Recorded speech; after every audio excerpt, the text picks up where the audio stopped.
36 नं धोनस्री समष्टिनि बिजाथि इउपिपिएलनि बिजाथि बिथां रुजुग्रा मोसाहारिनि निर्बाचनाव बे इलेक्शनाव देरहानायनि लामाया रोखा रोखा जाबाय। ओंखायनो बिथांखौ आं दिनै उदालगुरि जिल्लायाव 10टा समष्टिनि गेजेराव बिथाङाबो सासे 1 नम्बरावनो देरहागोन होननानै आं दिनै डिक्लेयार होयो। 1993 आव बिएसि सुक्ति जाबाय। जों सानसुमाखौ जोङो पावाराव होदोंमोन, सन्मान होदों सुक्ति साक्कर खालामग्रा मानसिखौ। नैथियाव हाग्रामा महिलारखौ बिटिसि सुक्तिनि थाखाय रायजो राजाफ्रा अनार होदों। थामथियाव दा बिटिआर सुक्ति जाबाय। एनडिएफबिनि मोनब्रै ग्रुप एबसुनि नाजानायाव खौसेयैनो थांनाय 27 जानुवारियाव भारत सरकार आसाम सरकारजों मोनसे गोरोबथा जादों। बेखौनो होनदों बर' सान्ति सुक्ति, बर' पिस एकर्ड।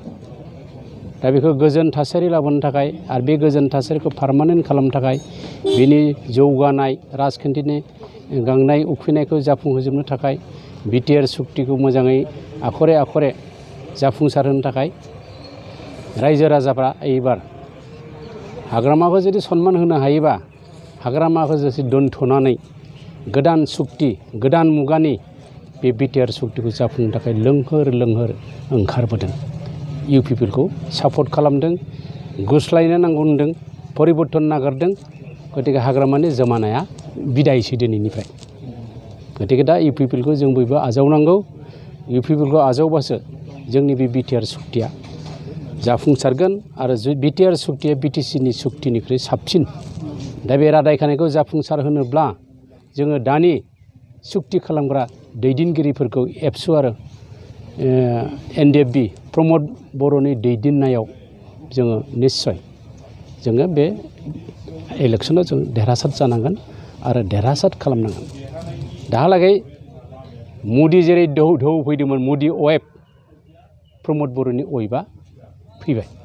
गतिके प्रमद बर'नि वेबजोंनो बे जोंनि बे बिसायख'थियाव गाखोनाय नावखौ जों बारनो हासिगोन होननानै आङो सानदों आरो रायजो राजाखौ लोंहोर लोंहोर फैनानै बे ट्रेक्टरनि सावगारियाव भटखौ होनानै बिथां रुजुग्रा मोसाहारिखौ जाहाथे देरहासार खालामो बेखौ आं खावलायनानै बयखौबो गोजोनग्लाय हरबाय। 30 सिटनि बारा मोनगोन जों 30খান हारसानिबा 30খন আসনত আমি জয়লাভ কৰি আছোঁ।